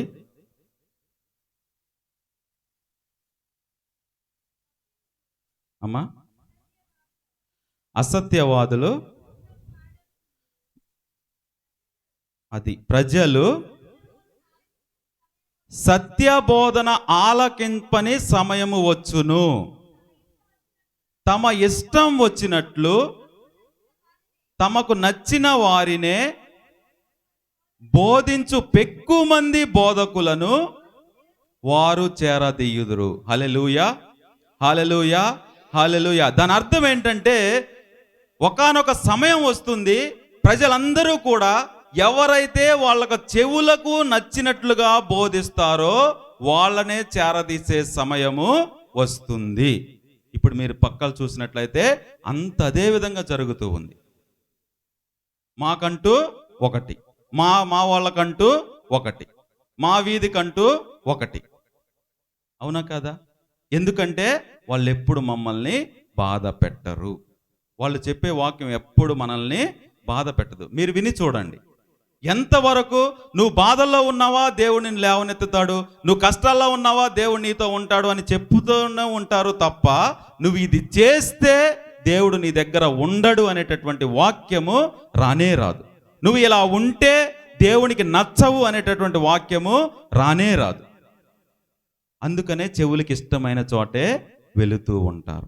ఆ రోజులు వస్తాయని ఆనాడే పౌలు గారు తిమోతిని హెచ్చరించారు. బిడ్డ, అలాంటి రోజులు వస్తాయి, జనాలు వాళ్ళకు నచ్చినటువంటి బోధ వచ్చే కాడికే పరుగులు తీస్తారు, అలాంటి వారినే చేరదీస్తారు, కాబట్టి జాగ్రత్తగా ఉండండి అని పౌలు గారు అప్పుడే చెప్పారు. అదే జరుగుతూ ఉంది ఈ కాలంలో. అందుకనే చాలా చోట్లకి జనాలు పరుగులు పెడుతూ ఉన్నారు. చాలా చోట్లకి జనాలు అక్కడేదో జరుగుతుంది, ఇక్కడేదో జరుగుతుంది, అక్కడ బాగుంది కదా, ఇక్కడ బాగుంది కదా అని వివిధ రకాలైనటువంటి పరిస్థితులకు అలవాటు పడుతూ అక్కడికి ఇక్కడికి అక్కడికని పరుగులు పెడుతూ ఉన్నారు. చాలామంది చెప్తూ ఉంటారు, కథోలిక విశ్వాసంలో కూడా ఏమంటూ ఉంటారు, విగ్రహాలని ఆరాధిస్తున్నారు కదా అంటారు. అవునా కదా? మీలో కూడా చాలామందికి ఆ డౌట్ ఉందని నాకు అనిపించింది. ఉందా? ఎంతమందికి ఉందా డౌట్? చేతులు ఎత్తండి, పర్వాలేదు. లేదా? ఉందా? లేదా? హల్లెలూయా, హల్లెలూయా, హల్లెలూయా, హల్లెలూయా. విగ్రహ ఆరాధన అంటే ఏంటి అనేది పౌలు గారు కొలోస్సీయులకు అప్పుడే రాశారు. 3వ అధ్యాయము 5వ వచనం ఒకసారి చదవండి. 3వ అధ్యాయము 5వ వచనం. జారత్వము, అపవిత్రత, మోహము, దురాశ, ధనాపేక్ష వంటివి ప్రాపంచిక మోహములను మీరు తుదముట్టించెదరు. ధనాపేక్ష విగ్రహారాధనకు మారు రూపము. మీ యొక్క పరిస్థితులు చూసుకున్నట్లయితే, చుట్టుపక్కల పరిస్థితులు చూసుకున్నట్లయితే రాజ్యాన్ని ఏలుతుంది ఏంటంటే డబ్బు. డబ్బు దేవుణ్ణి కూడా స్థానచలనం చేసేసింది. అంటే దేవుని స్థానాన్ని డబ్బు తీసుకుంటే, దేవుని స్థానంలో వేరే వ్యక్తి కానీ వేరే వస్తువు కానీ వస్తే అది విగ్రహారాధన. అంతే తప్ప దేవుని స్వరూపాన్ని పెట్టుకొని ఆ దేవునికే ప్రార్థన చేస్తే అది విగ్రహారాధన అవ్వదు. నువ్వు దేవుని స్వరూపాన్ని పెట్టి ఎవరికి ప్రార్థన చేస్తున్నావు? క్రీస్తునాథునికే చేస్తున్నావు. అవునా కదా? క్రీస్తునాథుడు ఏం చెప్పాడు మొదటి ఆజ్ఞలో? యావే దేవుడు ఏం చెప్పాడు మొదటి ఆజ్ఞలో? సర్వేశ్వరుని మాత్రమే ఆరాధించుదువుగాక. నువ్వెవరిని ఆరాధిస్తున్నావు? సర్వేశ్వరునే ఆరాధిస్తున్నావు. నువ్వు స్వరూపం పెట్టినా పెట్టకపోయినా నువ్వు ఆరాధించేది సర్వేశ్వరుణ్ణి. అంతే తప్ప స్వరూపం పెట్టుకొని నువ్వు వేరే వ్యక్తిని కానీ వేరే వస్తువును కానీ నువ్వు ఆరాధించట్లేదు. ఎప్పుడైతే దేవుని స్థానాన్ని ఒక వస్తువు కానీ ఒక వ్యక్తి కానీ తీసుకుంటాడో, దేవుడికి ఇవ్వవలసినటువంటి స్థానాన్ని ఇవ్వడో, అది ఏదైనా సరే విగ్రహారాధన అవుతుంది. కొంతమంది ప్రార్థన చేసుకుందాం రండంటే సీరియల్లో చూస్తూ ఉంటారు. వాళ్ళు విగ్రహారాధికులే. ఎందుకని? దేవుని స్థానాన్ని ఎవరు తీసుకున్నారు? టీవీ తీసుకుంది. కొంతమంది ఫోన్ చూసుకుంటూ ఉంటారు, ఫోన్ లేకపోతే బ్రతకలేరు. దేవుని స్థానాన్ని ఎవరు తీసుకున్నారు? ఫోన్ తీసుకుంది. కొంతమంది పని, ఈరోజు ఆదివారం అయినా ప్రార్థన ఉన్నా దేవుని యొక్క దివ్య సప్రసాదాలు అందించబడుతున్నా ఇంకొకడు 1000 రూపాయలు ఇస్తానంటే ప్రార్థన వదిలేసి పనికి వెళ్ళిపోతారు. దేవుని స్థానాన్ని ఎవరు తీసుకున్నారు? పని తీసుకుంది, డబ్బు తీసుకుంది. అంటే దేవుని స్థానాన్ని నువ్వు వేరే వాళ్ళకి ఇచ్చినప్పుడు అది విగ్రహారాధన అవుతుంది. అంతే తప్ప నువ్వు దేవుని స్వరూపాన్ని పెట్టుకొని, దేవుని ఫోటోను పెట్టుకొని దేవునికే ప్రార్థన చేసినప్పుడు అది విగ్రహారాధన కానే కాదు. అలాంటి తప్పుడు ఆలోచనలోకి, తప్పుడు బోధనలోకి మీ యొక్క ఆత్మలను నడిపించవద్దు. కథోలిక సంఘము అంటే ఆరాధనకి మారు పేరు. కథోలిక సంఘంలో జరిగినటువంటి ఆరాధన, కథోలిక సంఘంలో ఇచ్చేటటువంటి వాక్య బోధన, కథోలిక సంఘంలో దేవుని దగ్గరికి తీసుకొచ్చేటటువంటి విధానము అంతా కూడా చాలా గొప్పవి. టీవీలో అదే విన్నాం ఫాదర్, లేకపోతే వేరే వాళ్ళు అది చెప్పారు ఫాదర్, అలా జరుగుతుంది ఫాదర్ అని మీ యొక్క సారవంతమైనటువంటి నేలను పాడు చేసుకోవద్దు. అక్కడ ఒక మాట ఉంది కదా, అవి ముళ్ళ పొదల్లో పడ్డాయి, ముళ్ళ పొదలు ఎదిగి అణిచివేశాయి. దేవుని వాక్యముని యొక్క హృదయం మీద పడినప్పుడు ఇలాంటి వ్యక్తిగతమైనటువంటి విరుద్ధ బోధనలు, డబ్బు మీద ఆశలు, లోకము మీద ఆశలు, నీలో ఉన్న బలహీనతలు ఇవన్నీ కూడా మొల్ల పొదలాగా ఎదిగి ఆ దేవుని వాక్యాన్ని నీ హృదయంలో ఫలించకుండా నొక్కి వేస్తూ ఉన్నాయి. ఆ యొక్క వృక్షాన్ని ఎదగకుండా నొక్కి వేస్తూ ఉన్నాయి. కాబట్టి నేను ఇంత ఫస్ట్లో చెప్పిన కథ అదే మాదిరిగా కొలను చిందరవందరగా ఉన్నప్పుడు అంతా మట్టి నీళ్లుంటాయి. అది కొద్దిసేపు ఆగితే ఆ బురదంతా కిందకెళ్ళిన తర్వాత కొలంలో నీళ్లు ఫ్రెష్గా ఉంటాయి. అదే విధముగా నీ మనసును కూడా ఎవరో చెప్పారు కదా, ఎక్కడో విన్నాము కదా, నేను ఇది చేస్తున్నాను కదా, ఇది కరెక్ట్ కాదేమో కదా అనేటటువంటి ఆలోచనలో నీ యొక్క మనస్సును ఉంచి అల్లకల్లోలం చేసుకొని ఎటువంటి నిర్ణయాలు మీరు తీసుకోవద్దు. ఎందుకని ఈ మాట చెప్తున్నానంటే నీ యొక్క హృదయాన్ని సారవంతమైన నేలగా ఉంచుకో. ఎందుకంటే నీ హృదయము ఆయన హృదయములాగా మారాలి. మీ యొక్క చర్చ్ పేరు అదే కదా, యేసు తిరు హృదయం. మీ యొక్క హృదయము ఆయన యొక్క హృదయములా మారాలి. ఆయన హృదయం ఎలాంటిదంటే ప్రేమించే హృదయం. చూడండి, మీరు బైబిల్ అంతా చూస్తే ఆయనకి పెద్దవారని లేదు, చిన్నవారని లేదు, వ్యాధిగ్రస్తులను లేదు, ఆరోగ్యవంతులను లేదు, పాపులను లేదు, పుణ్యాత్ములను లేదు. అందరినీ ఆయన ప్రేమించారు. అందరినీ ప్రేమించారు ఆయన. ఆఖరికి ఆయన సిలువ వేస్తున్నటువంటి సైనికులను కూడా వీరేం చేస్తున్నారో వీరికి తెలియదు, వీరిని క్షమించండి ప్రభు అని పలికినటువంటి గొప్ప హృదయము ఆ హృదయం. అలాంటి హృదయం నుంచి మనం అలాంటిదే నేర్చుకోవాలి. క్షమించే తత్వాన్ని నేర్చుకోవాలి, ప్రేమించే తత్వాన్ని నేర్చుకోవాలి. నీ కోసం ప్రాణం పెట్టిన హృదయము ఆ హృదయం. మరి ఆ హృదయములాగా నీ హృదయము మారితేనే ఈ సారవంతమైన నేలగా నీ హృదయము ఉంటుంది. అప్పుడే ఇక్కడ నుంచి వచ్చేటటువంటి వాక్యము నీలో ఫలిస్తుంది. అప్పుడే నీలో ఉన్నటువంటి కలుపు మొక్కలు అంటాం కదా, కోపము, ద్వేషము, అసూయ ఇవన్నీ కూడా మరణించి దేవుడు ఆశించినటువంటి దయ, కరుణ, ప్రేమ అలాంటివి ఫలాలు ఇచ్చేటటువంటి వృక్షాలుగా నీ యొక్క సారవంతమైనటువంటి నేల మారుతుంది. ఆలోచన చేసుకోవాలి. ఎందుకంటే వాక్యము వచ్చి నా హృదయాన్ని ఏ విధంగా ప్రభావితం చేసింది, వాక్యము వచ్చి నన్ను ఎంతవరకు మార్చింది, వాక్యము వచ్చి నన్ను ఎంతవరకు దేవునికి దగ్గరగా తీసుకొని వచ్చింది. దేవునికి దగ్గరగా తీసుకురానటువంటి వాక్యము మీరు విన్నా ఒకటే, వినకపోయినా ఒకటే. నిన్ను ఖండించినటువంటి వాక్యము మీరు విన్నా ఒకటే, వినకపోయినా ఒకటే. వాక్యం అనేటటువంటిది అద్దములాగా ఉండి నీలో ఉన్నటువంటి ప్రతి లోపాన్ని తెలియచేయాలి. నువ్వు పవిత్రముగా మారుతున్నావంటే, దేవునికి దగ్గరగా వస్తున్నావంటే మొట్టమొదటి సూచన క్రియ ఏంటంటే నీ పాపము నీకు తెలుస్తుంది. నీ పాపము నీకు తెలియనప్పుడు నువ్వు ప్రార్థన చేసినా, దివ్యబలి పూజలో పాల్గొన్నా, ఆరాధన చేసినా, ఎన్ని చేసినా కూడా నీ మీద పవిత్రాత్మ లేదనే అర్థం. నువ్వు దేవునికి ఇంకా దూరంగా ఉన్నావనే అర్థం.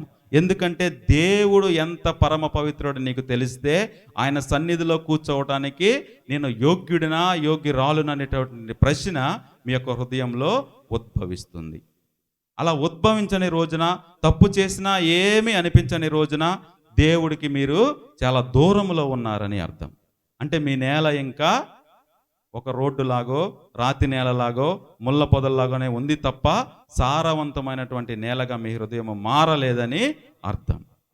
కాబట్టి ఒక్కసారి ఆలోచన చేసుకొని, దేవా నా జీవితం ఏ విధంగా ఉంది, నా యొక్క హృదయం అనేటటువంటి ఈ నేల ఏ విధంగా ఉంది, దాన్ని నేను ఏ విధముగా సాగు చేసుకోవాలి, ఏ విధముగా నీకు నచ్చినదిగట్టుగా చేసుకోవాలి, ఏ విధముగా నీ వాక్యము నా హృదయంలో ఫలించే విధముగా చేసుకోవాలనేటువంటి ఆలోచన మనం చేసుకోవాలి.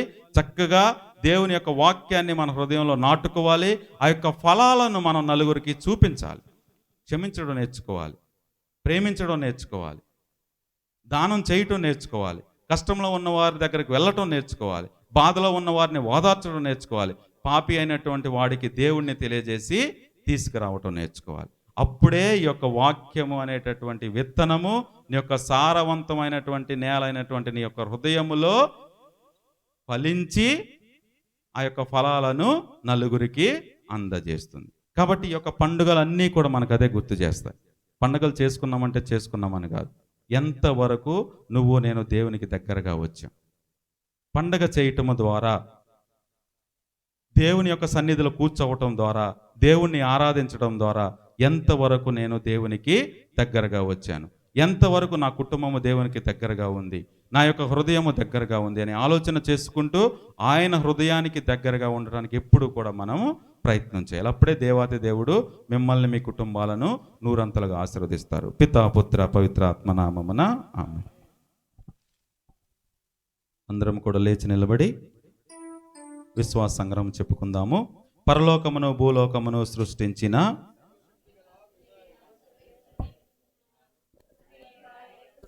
యొక్క నాథుడైన యేసుక్రీస్తుని స్తుతించున్నాను. ఇతడు పవిత్రాత్మవలన గర్భమై కన్యమరం నుండి పుట్టెను. పోన్ఫిల అధికారములోనై పాటుపడి శిలువ మీద కొట్టబడి మరణము చెంది సమాధిలో ఉంచబడను. పాత్రమునకు దిగి మూడవ నాడు చనిపోయిన వాడు లేచెను.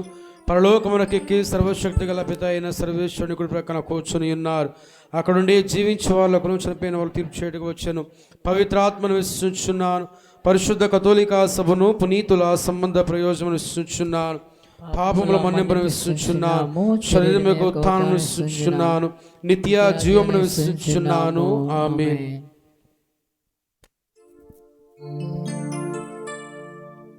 అర్పణలు తెచ్చుకుంటే తీసుకురండి. అర్పణలు తెచ్చుకున్న వాళ్ళు ముందుకు రండి.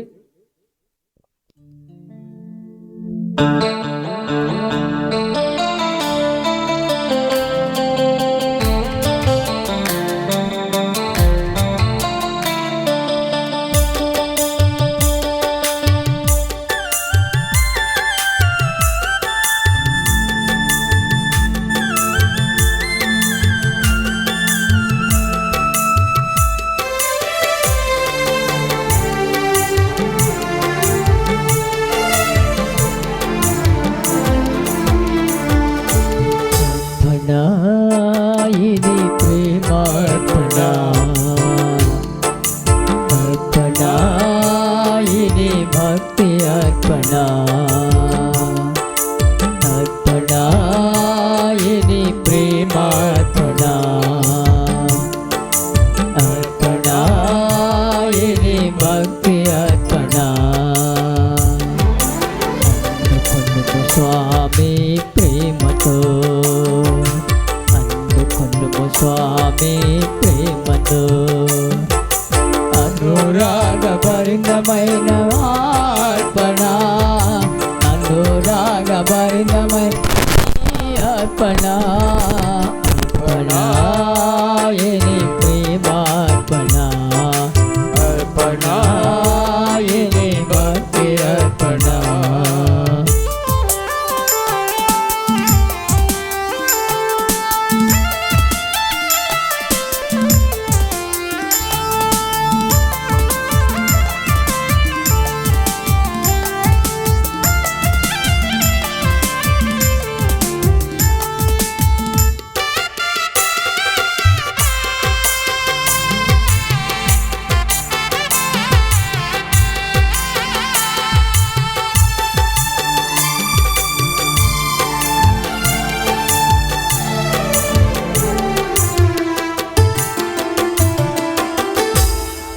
కలుషమైన హృదయాలు అర్పణకు నోషవని నీ స్వభావ చర్యలు నీ ప్రేమను పొందవనే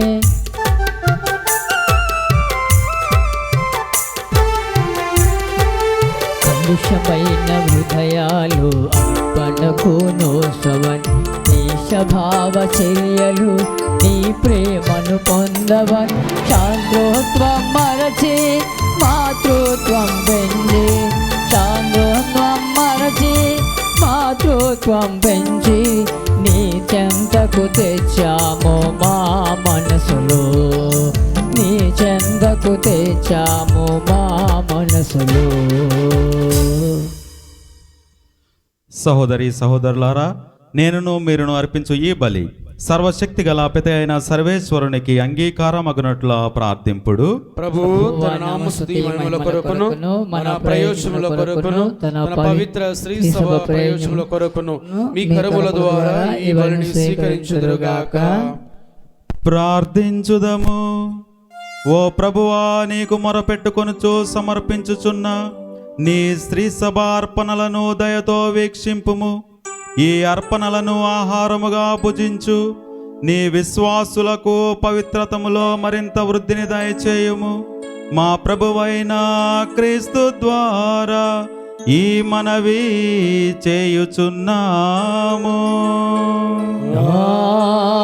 ఆమేన్. ప్రభువు మీతో ఉందురుగాక. మీ ఆత్మతో ఉందురుగాక. మీ మనస్సులను ఉన్నతమునకు త్రిప్పుము. ప్రభు వైపు త్రిప్పి ఉన్నాము. మన దేవుడైన ప్రభువునకు కృతజ్ఞత తెలుపుదము. కృతజ్ఞత తెలుపుట యుక్తము న్యాయము. ప్రభువైన దేవా, పావన పిత, సర్వశక్తి గల నిత్య సర్వేశ్వర, మేము ఎల్లప్పుడూ ఎచ్చోటను నీకు కృతజ్ఞత వందనములు మా ప్రభువైన క్రీస్తు ద్వారా చెల్లించుట యుక్తము న్యాయము ధర్మము రక్షణదాయకము. క్రీస్తు శిలువ మరణ పునరుద్ధానములనెడు ఆశ్చర్యకరమైన సంఘటనల ద్వారా మమ్ము పాప మరణముల నుండి విముక్తులను చేసెను. తద్వారా ఎన్నుకొనబడిన జాతి, రాచరికపు గురుకులము, పవిత్ర జనము, దేవుని సొంత ప్రజ అను కీర్తిని మాకు ప్రాప్తింపజేసెను. అందువలన అంధకారము నుండి అద్భుతమైన నీ వెలుగులోనికి మమ్ము నడిపించిన నీ మహత్తర కార్యములను మేము ప్రపంచమంతటా ప్రకటించుచున్నాము. కావున దూతలతో అతి దూతలతో భద్రాసునులతో అధిపతులతో పరలోక దళములన్నింటితో ఏకమై మేము మహిమా గీతముతో నిన్ను నిరతము స్తుతించుట ఎట్లనగా,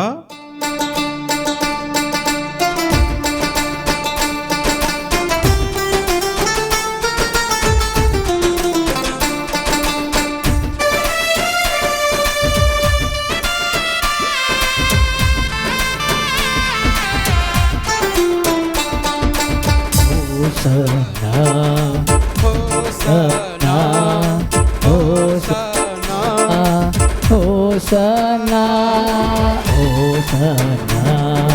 హోసన్నా హోసన్నా హోసన్నా మేము పొంగగా దేవదూతలతో పాడగా పునీతులతో పాడగా హోసన్న గీతమో హోసన్న పాడుదా దేవాన్ని దేవునకు హోసన్న పాడుదా నాథునకు హోసన్న పాడుదా దేవాన్ని దేవునకు హోసన్న పాడుదా నాథునకు.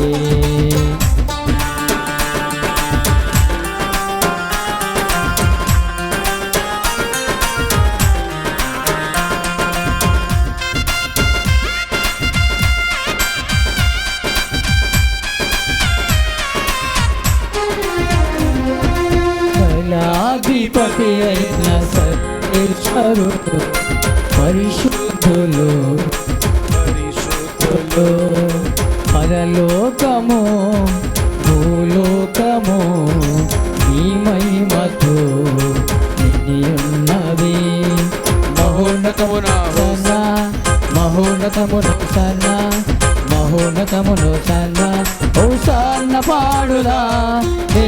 దేవాది దేవునకు హోసన్న పాడుదా యేసునాథునకు హోసన్న పాడుదా దేవాది దేవునకు హోసన్న పాడుదా యేసునాథునకు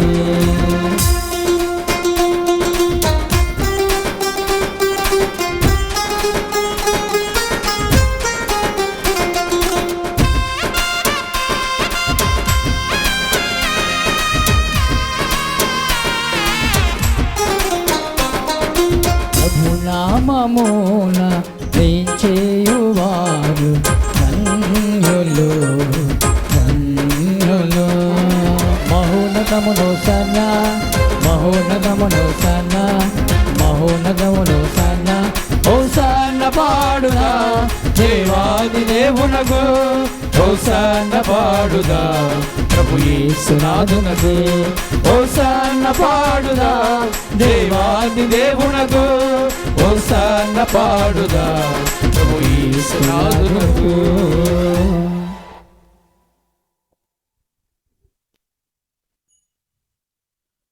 పావన పితా, నీవు నిక్కముగా పవిత్రుడవు, నీ సృష్టి అంతయు నిన్ను స్తుతించుట యుక్తము. ఏలయనా నీ కుమారుడును మా ప్రభువైన యేసుక్రీస్తు ద్వారా పవిత్రాత్మ ప్రభావము వలన సమస్తమునకు జీవము పోసి పవిత్రపరచుచున్నావు. ప్రపంచమాద్యాంతము సూర్యోదయము నుండి సూర్యాస్తయము వరకు నీ నామమునకు నిర్మలమైన బలిని అర్పించుటకై ప్రజలను నిరతము పిలుచుచున్నావు. కావున ఏలినవారా, ఈ కానుకలను మీ సముఖమునకు త్రెచ్చియున్నాము. పవిత్రాత్మ ద్వారా వీనిని పవిత్రపరచ బ్రతిమాలు కొనుచున్నాము. ఈ విధమున ఇవి మా నాథుడును మీ కుమారుడునైన యేసుక్రీస్తు శరీర రక్తములు అగును. వారి ఆజ్ఞ ప్రకారమే ఈ కృతజ్ఞతార్చనను నెరవేర్చుచున్నాము. అతడు అప్పగింపబడిన రాత్రి అప్పమునందుకొని మీకు కృతజ్ఞత వందనములు చెప్పి స్తుతించి త్రుంచి శిష్యులకిచ్చుచు ఇట్లనెను, మీరందరూ దీనిని తీసుకొని భుజింపుడు. ఏలయనా ఇది మీ కొరకు అప్పగింపబడనున్న నా శరీరము. మాయేవా మా క్రీస్తువా నీకేనయ్యా వందనము, నీకేనయ్యా స్తోత్రము.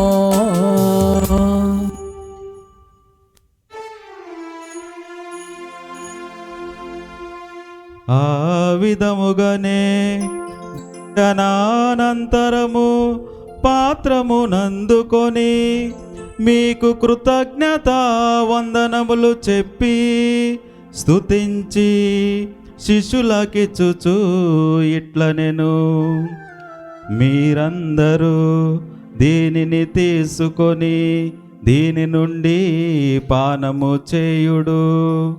ఏలయనా ఇది నూతన నిత్య నిబంధన యొక్క నా రక్తపు పాత్రము. ఇది మీ కొరకును అనేకుల కొరకును పాప పరిహారమునకై దారవోయబడును. దీనిని నా జ్ఞాపకార్థము చేయుడు. యేసువా మా క్రీస్తువా నీకేనయ్యా వందనా, నీకేనయ్యా స్తోత్రము. ఇది విశ్వాస రహస్యము. యేసువా మీ మరణమును ప్రకటించెదము, నీ ఉద్ధానమును చాటెదము.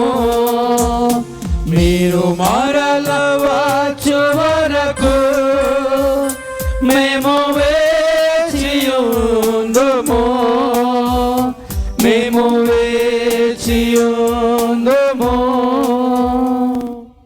కనుక తండ్రి, నీ కుమారుని రక్షణాయుతమగు శ్రమలను, అద్భుతమైన ఉత్థానమును, మోక్షారోహణమును స్మరించుచు అతడు మరలా వేంచేయునని ఎదురుచూచు మేము ఈ పవిత్ర జీవన బలిని కృతజ్ఞతతో నీకు అర్పించుచున్నాము. నీ పవిత్ర శ్రీసభ కానుకను ప్రీతితో వీక్షింప బ్రతిమాలుచున్నాము. తన మరణము ద్వారా మమ్ము నీతో సఖ్యపరిచిన నీ కుమారుని బలి స్వీకరింపుము. మేము అతని శరీర రక్తములతో పోషింపబడి పవిత్రాత్మతో నింపబడి అతని యందు ఏక శరీరము ఏక మనస్సు కలిగి ఉండునట్లా దయచూపుము. అతడు మమ్ము నీకు నిత్యార్పణగా రూపొందించునుగాక. నీవెన్నుకొనిన పుణ్యాత్మలతోనూ, ముఖ్యముగా పవిత్ర కన్యయు దేవమాత అయిన మరియమాతతోనూ, ఆమె భర్తయగు పునీత యోసేపుతోనూ, ధన్యులైన నీ అపోస్తులతోనూ, వేద సాక్షులతోనూ, సకల పునీతులతో పాటు మమ్మును మోక్ష భాగ్యమునకు వారసులను చేయుము.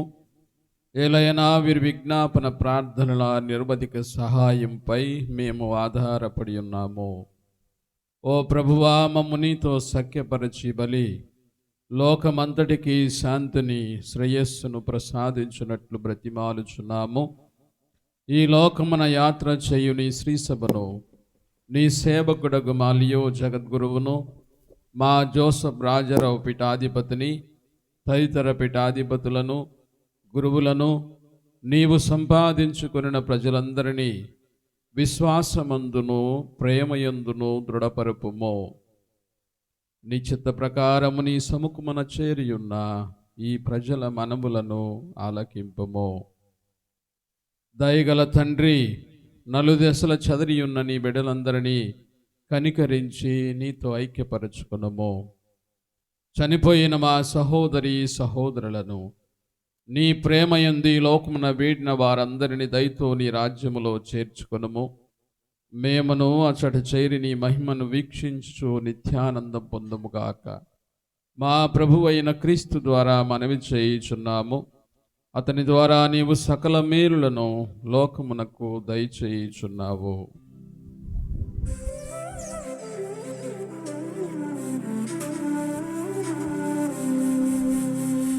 క్రీస్తు ద్వారా, క్రీస్తుతో, క్రీస్తునందు సర్వశక్తి గల పితయైన సర్వేశ్వర పవిత్రాత్మతో ఏకమయ్యుండు మీకు యుగ యుగములు గౌరవ మహిమలు కలుగునుగాక. గౌరవ మహిమలు కలుగునుగాక.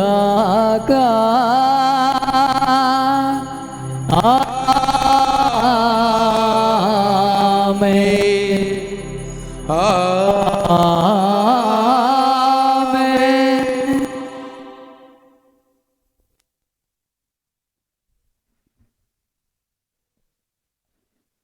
మన రక్షకుడిచ్చిన పరమోపదేశమును అనుసరించి ప్రార్థింప సాహసింతుము.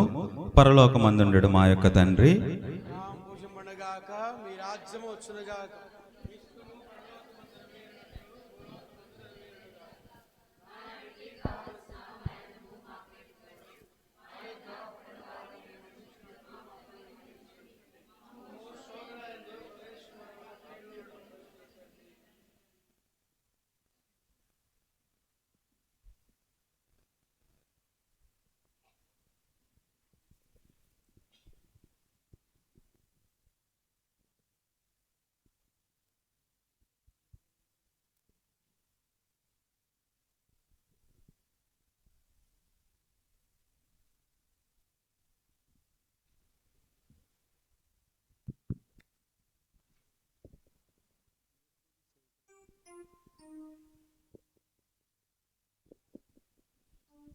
ప్రభువా, అన్ని కీడుల నుండి మమ్ము రక్షింపుము. మా ఈ రోజులలో మాకు శాంతిని ప్రసాదింపుము.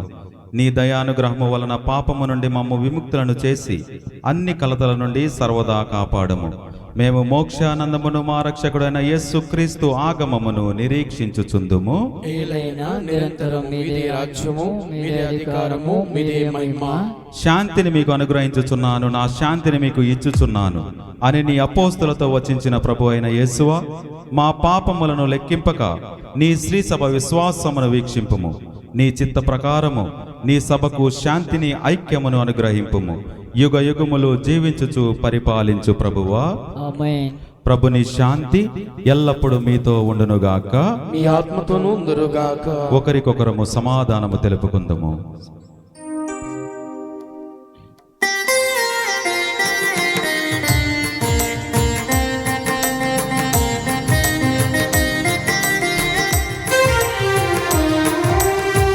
సర్వేశ్వరుని ప్రియ గొర్రెపిల్ల, మా పాపములు పరిహరించు ప్రభువా, మాకు దయ చూపుము. సర్వేశ్వరుని ప్రియ గొర్రె పిల్ల, మా పాపములు పరిహరించు ప్రభువా, మాకు దయ చూపుము. సర్వేశ్వరుని ప్రియ గొర్రె పిల్ల, మా పాపములు పరిహరించు ప్రభువా, మాకు సమాధానము దయచేయుము. దయచేయుము.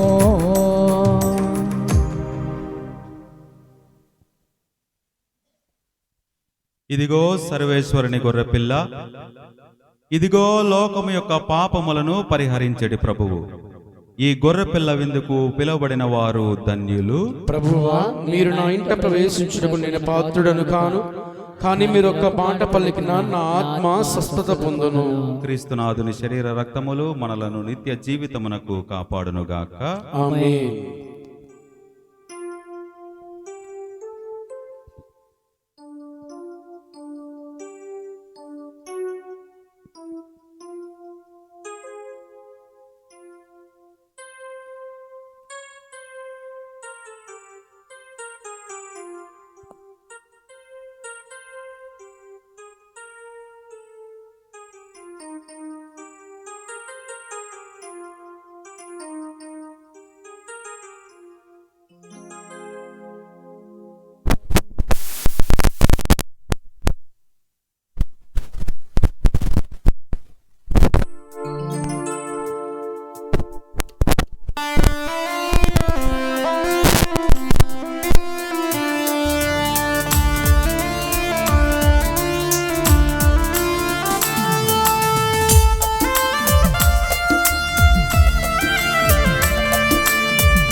క్రీస్తుని శరీరమా, క్రీస్తుని రక్తమా, నన్ను కడుగుమయా, ఓ దేవా నన్ను కడుగుమయా.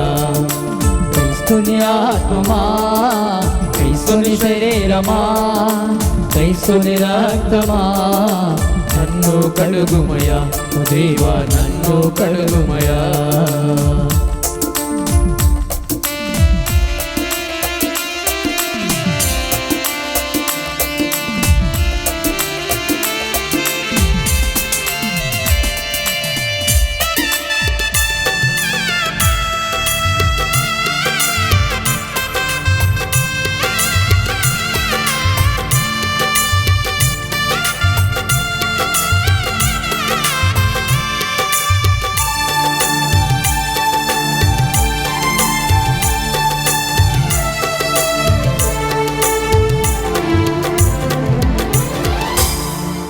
మనసుల నింపే మహనీయుడాని జ్ఞానము వసగుమయా.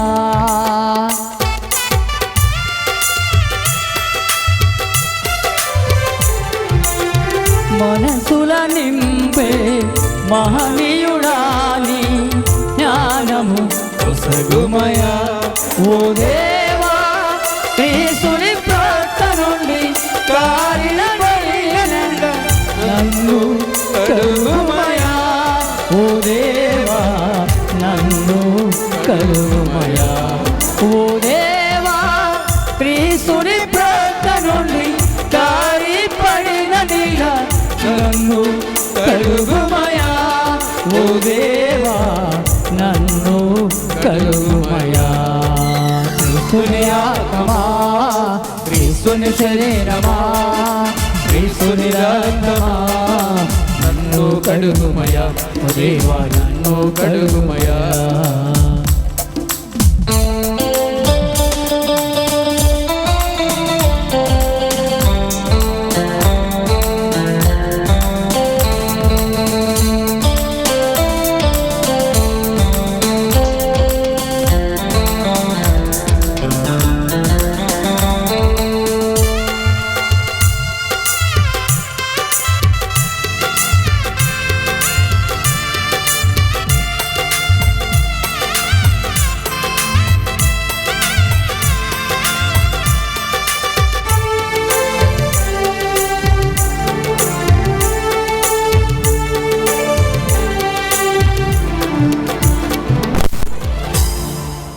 మమతకు రూపమయ్యా మహనీయుడాని ముక్తిని వసగుమయా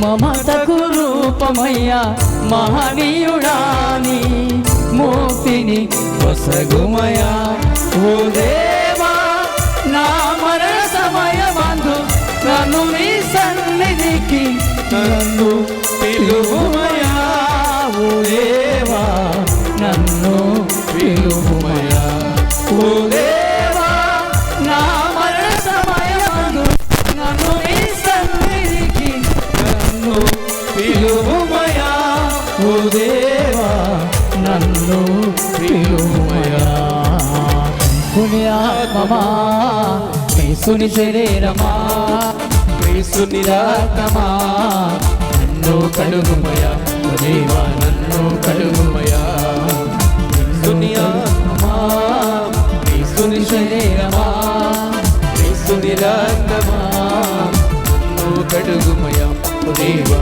నన్ను కడుగుమయా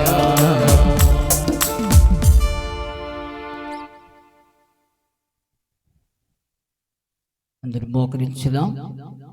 ప్రత్యేక రీతిలో శిలువ నామములో ఏర్పాటు చేయబడినటువంటి పరిశుద్ధ శిలువ విచారణ దేవాలయ పరిధిలో మన విచారణ గురువర్యులు ఒక ప్రత్యేకమైనటువంటి ఉద్దేశము చేత ఇటువంటి పవిత్ర కార్యాలని ఏర్పాటు చేస్తున్నటువంటి సందర్భములో మరి ముఖ్యంగా మీ పాంప్లెట్లు ముద్రించబడినటువంటి విధముగా ఈ దేవాలయము యేసు తిరుహృదయమునకు అంకితమనర్చబడినటువంటి దేవాలయము. యేసు తిరుహృదయం అంటే ఆయన ప్రేమ ఆరనటువంటి తన దివ్య హృదయములో మనకు కనపడేటువంటి ఆరని ప్రేమ. ఆ ప్రేమ ఎప్పుడూ పెరగాల కానీ తరగకుండా ఉండాలని ప్రార్థిస్తూ నిరంతరము మనలను మన సంఘాలని తన ప్రేమ తన అమూల్యమైనటువంటి ఆ ప్రేమను ప్రతిదినము కూడా మన పైన కుమ్మరించమని ఇటువంటి ఒక మంచి కార్యానికి పునాది వేసినటువంటి మన గురువులను ప్రత్యేక రీతిలో ఆ దివ్య హృదయ నాథుడు దీవించమని మన హృదయములో వేంచేస్తున్నటువంటి ఆ దివ్య సప్రసాద నాథుని హృదయపూర్వకముగా వేడుకుందాము. క్రీస్తుని ఆత్మమా పరిశుద్ధపరచండి, క్రీస్తుని శరీరమా రక్షించండి, క్రీస్తుని రక్తమా కరుణించండి, క్రీస్తుని ప్రక్కలో నుండి కారిపడిన నీళ్ళ కడగండి, క్రీస్తు అనుభవించిన కష్టమా ధరింపులన్నట్లు చేయండి. మంచి యేసువా ప్రార్థన ఉదరించండి, మీ గాయము లోపల నన్ను దాచుకునండి, నేను మేము ఎడబాయినట్లు చేయకండి, దుశ్శత్రువుల చేతిలో దొరకకుండా కాపాడండి, నా మరణ సమయమందు పిలుచుకునండి, నన్ను మీ సన్నిధికి చేయండి. అప్పుడు ఇప్పుడు మీ పునీతులతో కూడా ముగింపు లేని కాలమున నేను మిమ్ము స్తుతింతును గాక. ఆమేన్. పరిపూర్ణ ఫలము గల ప్రార్థన. మహామధురముతో నిండిన మంచి యేసువా, దాసుడునైన నేను దేవుడు వారి సముఖములో మోకాళ్ళ మీద నిలిచి సాష్టాంగపడి నా చేతులను నా కాళ్ళను తొలచినారు, నా ఎముకలన్నీ ఇచ్చినారు అని దేవుడు వారిని గురించి పూర్వకాలమందు దావీదు దీర్ఘదర్శి వచించిన దానిని నేను జ్ఞాపకపరచుకొని దేవుడు వారి యొక్క 5 గాయములను మిక్కిలి భక్తి పట్టుదలతోను దుఃఖముతోను నా అంతరంగమునందు విచారించి తలంపు చే ధ్యానించుడు. ఈ సమయమందు దృఢమైన విశ్వాసము, నమ్మిక, దైవ ప్రేమానుడు సుకృత పుణ్యములను, నా పాపముల మీద నిజమైన మనస్తాపనము, వారిని దిద్దుకున్న మిక్కిలి దృఢమైన ప్రతిజ్ఞను నా హృదయమునందు ముద్రింపనోదరింపవలెనని నా మంచి యేసువా, దేవుడు వారిని నా ఆత్మ యొక్క మేలైన ఆకాంక్షతో బ్రతిమాలి ప్రార్థించుచున్నాను. ఆమేన్. నా శరీరమును భుజించి నా రక్తమును పానము చేయువాడు నా యందును నేను వాని యందును ఉందును అని ప్రభువు నుడువుచున్నాడు. ప్రార్థించుదము. ఓ ప్రభువా, నీవు ఏర్పాటు చేసిన ఈ పరమ వరములను సేవించి ప్రార్థించుచున్నాము. ఈ పరమ రహస్యములో పాల్గొనిన మాయందు దీని రక్షణాదాయక ప్రభావము అధికమగునుగాక. మా ప్రభువైన క్రీస్తు ద్వారా ఈ మనవి చేయుచున్నాము. ఆమేన్. ప్రభువు మీతో ఉందురుగాక. మీ ఆత్మతో ఉందురుగాక. సర్వశక్తిగల సర్వేశ్వరుడు పితా పుత్ర పవిత్రాత్మ మిమ్ములను ఆశీర్వదించి దీవించుదురుగాక. ఆమేన్. పూజ సమాప్తమైనది. క్రీస్తుని ప్రేమలో సేవలో జీవించండి. సర్వేశ్వరునికి వందనములు.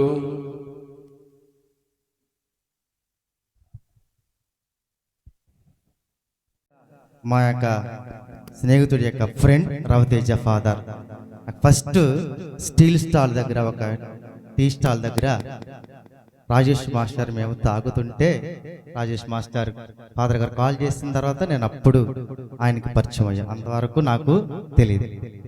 కాబట్టి 2 రోజులు మన కోసం ఫస్ట్ ఫ్రైడే రోజుని నేను విచారణ గురువుల దగ్గరికి వెళ్ళి స్వామి ఈ ప్రోగ్రాం ఎలా చేయాలి, సుమారు మా యొక్క ఉపదేశాలందరికీ కూడా మే మాసంలో ఈ ప్రోగ్రామ్స్ని మాకు షెడ్యూల్ ఇచ్చాడు ఆయన. ఈ మే నెలలోనే నేను పెట్టాలని ఆశపడ్డాను. కానీ మన విచారణలో పెద్ద సంఘాలు ఉండటం వల్ల వారికి ఎప్పటి నుండో మరి తల్లి యొక్క ఆ పూజిత మాసం ఆ నెల కాబట్టి వారు ముందుకొచ్చి ఈ నెలలో మేము పెడతామన్నారు. ఇంకా అక్టోబర్ నెల అనుకున్నాను, కానీ మరి వేరే ఇంకొక ప్రోగ్రామ్స్ కూడా ఆ వేరే విలేజ్లో ఉన్నాయి. అదంతా ఒక ఎత్తు అయితే నేను మిమ్మల్ని అందరినీ కూడా మే మాసము నుండి ఈ నెల వరకు ఎన్ని ఆదివారాలు వచ్చినాయో అన్ని ఆదివారాలు ఇక్కడ చెప్పాను. అన్ని ఆదివారాలు, ఒక్క ఆదివారం కూడా మిస్ అవ్వకుండా అవసరమైతే ప్రసంగాన్ని కొద్దిగా కుదించుకుని ఎట్లా చేయాలి, ఈవెంట్ని ఏ విధంగా ముందుకు నడిపించాలి, సంఘ పెద్దల దగ్గరికి వాళ్ళ గృహాల దగ్గరికి వెళ్ళటం, స్త్రీలతో మాట్లాడటం. కొంతమంది పురుషులు వచ్చేవారు, కొంతమంది రాలేకపోయేవారు పనుల నిమిత్తం. కాబట్టి నేను సంఘ పెద్దల దగ్గరికి పదే పదే కనపడినప్పుడల్లా చెప్తూ ఉండేవాడిని, ప్రేమ దేవుని బిడ్డలా, ఏదైనప్పటికీ నిజంగా చాలా చాలా సంతోషం. ఎన్ని ఆటంకాలు వచ్చినా నేను ఎంతవరకు ఎప్పుడు చూడనటువంటి గ్రామాల్లో సంఘాల్లో దివ్య సప్రసాదం నిన్న ఇక్కడ దేవాలయంలో జరిగింది. ఎంత సంతోషం! ఆ ఫలం, ఆ అనుభూతి పొందుకున్న వరకు మాత్రమే ఆ ఫలం తెలుస్తుంది. దివ్య సప్రసాద నాథుడే మనము మొదటి శుక్రవారం నాడు వెళ్ళకపోయినా ఆయనే ఇక్కడికి వచ్చాడు. ఆయనే ఇక్కడికి వచ్చాడు. ప్రియులారా, దివ్య సప్రసాదంలో క్రీస్తు ప్రభు ఉన్నాడని అనేకమైన సార్లు రుజువుపించుకుంటున్నాడు ఆయన 2023 కేరళ రాష్ట్రంలో. కాబట్టి ఇంతటి గొప్పనటువంటి ఈవెంట్లు చేస్తున్నటువంటి ప్రోగ్రామ్ చేస్తున్నటువంటి మన విచారణ గురువులకి మనం ప్రత్యేకమైన ధన్యవాదాలు తెలియపరచాలి. కాబట్టి మా సంఘాన్ని మన్నించి, మా ఆహ్వానాన్ని మన్నించి మా కోసం వచ్చినటువంటి రవితేజ ఫాదర్ గారు ఒక నిమిషం చిన్న సన్మానాన్ని స్వీకరించవలసిందిగా కోరుచున్నాం. అందరూ గట్టిగా చప్పట్లు కొట్టండి. 2 రోజులు మన కోసం మంచి ప్రసంగాన్ని అందించినటువంటి రవితేజ ఫాదర్ గారికి చిన్న సన్మానం. సంఘ పెద్దలు ఒకసారి ముందుకు రండి. ఉన్నవారు ఫాదర్ గారికి మరి రండి స్పీడ్గా.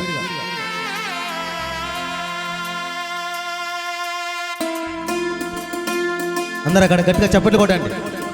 అందరు కాడ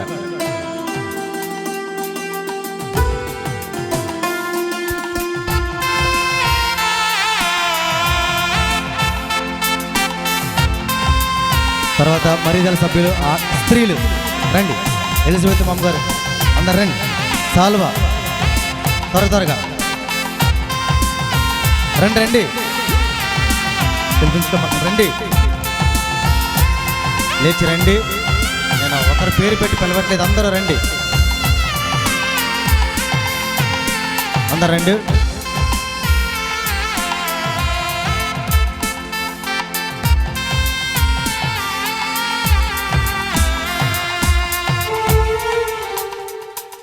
అందరు గట్టిగా చప్పట్లు కొట్టండి.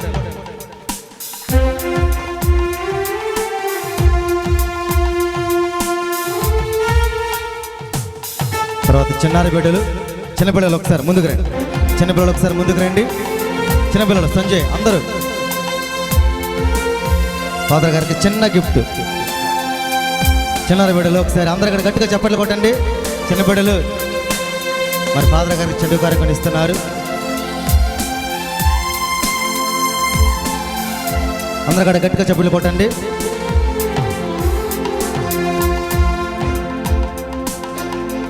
Thank you father. తర్వాత 2 రోజులు నా తోటి ఉపదేశ మాస్టర్లు